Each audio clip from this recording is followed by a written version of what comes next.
नेपाल में हुई हिंसा अराजकता के बाद भारत में कई नेता इस प्रकार से ट्वीट कर रहे हैं जो उकसाने वाले हैं। इस प्रकार से ट्वीट कर रहे हैं कि भारत में भी ऐसी घटना हो सकती है, सजग रहना चाहिए।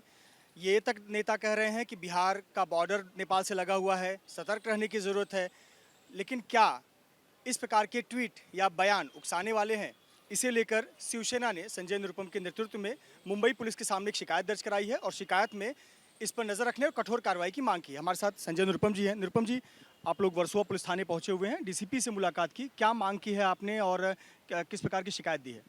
नेपाल में जो अराजकता पैदा हुई और हिंसा का एक जबरदस्त और बहुत ही खूनी वातावरण दिखा, उसके प्रति जो विरोधी पक्ष के नेता हैं वो सरकार को सतर्क नहीं कर रहे हैं, सरकार को धमकी दे रहे हैं कि जैसे नेपाल में हुआ वैसे ही हिंदुस्तान में भी हो सकता है, सावधान हो जाइए।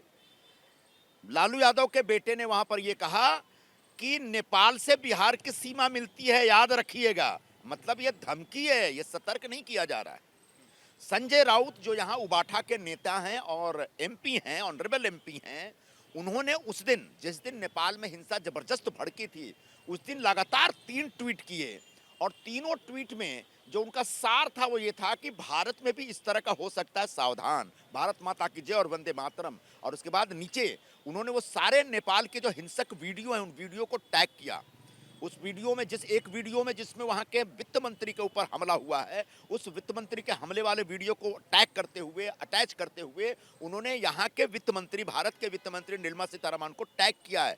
प्रधानमंत्री को हर ट्वीट में टैग किया है, भारतीय जनता पार्टी को हर ट्वीट में टैग किया। मतलब विपक्ष अपनी हारों से इतना परेशान हो गया है, इतना एक तरह से कह सकता हूं कि एकदम से निराश हो चुका है कि ऐसे में उसको भी दिखता है कि जैसे श्रीलंका में, बांग्लादेश में, नेपाल में हिंसा के जरिए सत्ता पलटी गई है, वैसे ही हिंदुस्तान में भी होना चाहिए। उनकी सुप्त इच्छा है, तो ऐसी सुप्त इच्छा रखने वालों के खिलाफ कार्रवाई होनी चाहिए। इसमें महाराष्ट्र के नेता संजय राउत के खिलाफ आज मैं वर्सोवा पुलिस स्टेशन में उनके खिलाफ एक शिकायत लेकर के आया हूं और मैंने पुलिस से निवेदन किया है कि उनके तमाम ट्वीट को देखा जाए, पढ़ा जाए और उसमें भारतीय न्याय संहिता के सेक्शन 150 के तहत किसी प्रकार का उल्लंघन हुआ है तो निश्चित तौर पर कार्रवाई की जानी चाहिए। मैंने एफआईआर की डिमांड की है।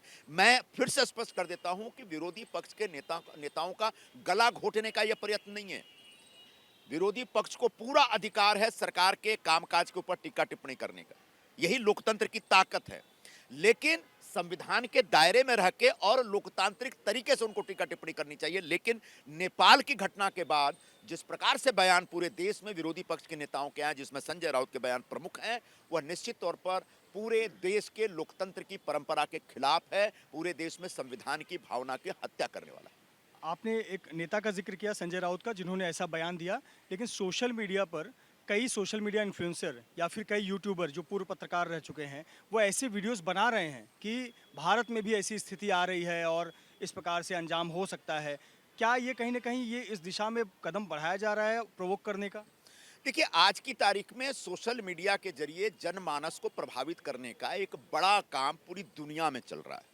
तो हिंदुस्तान में भी ऐसे बहुत सारे यूट्यूबर्स हैं जो सुबह उठते हैं और रात को सोने से पहले तक सिर्फ एनडीए को गाली देते हैं, मोदी जी को गाली देते हैं। तो ऐसे लोगों को नेपाल की घटना या बांग्लादेश की घटना के बाद एक मौका मिल जाता है लोगों की भावनाओं को भड़काने का। तो ऐसे यूट्यूबर्स के खिलाफ कार्रवाई होनी चाहिए और ये काम मैं नहीं, केंद्र सरकार और दिल्ली में बैठी हुई जो एजेंसियां हैं उन एजेंसियों को करना चाहिए। लेकिन निश्चित तौर पर ऐसे लोगों के खिलाफ, ऐसे लोगों को जो एक जो सांप का फन उठाना चाहते हैं, फन उठाने से पहले उसको कुचलने का काम करना चाहिए। वरना इस देश में कोशिश करेंगे कि नेपाल जैसा या बांग्लादेश जैसा कोई ना कोई हिंसक वातावरण तैयार हो।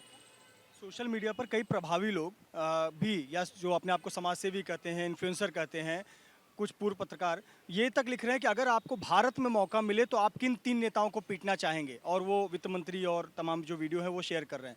ये कहीं ना कहीं इस पर जो साइबर सेल है, सरकार है, महाराष्ट्र सरकार है, आपकी सरकार है, उसको ध्यान देने की ज़रूरत है। ऐसे यूट्यूबर्स के खिलाफ तत्काल कार्रवाई होनी चाहिए। ये सीधे लोगों को भड़काने का, प्रोवोक करने का, उकसाने का काम है। जिन तथाकथित पत्रकारों ने या सो कॉल्ड इन्फ्लुएंसर्स ने इस प्रकार के वीडियोस बनाए हैं उनको छोड़ना नहीं चाहिए।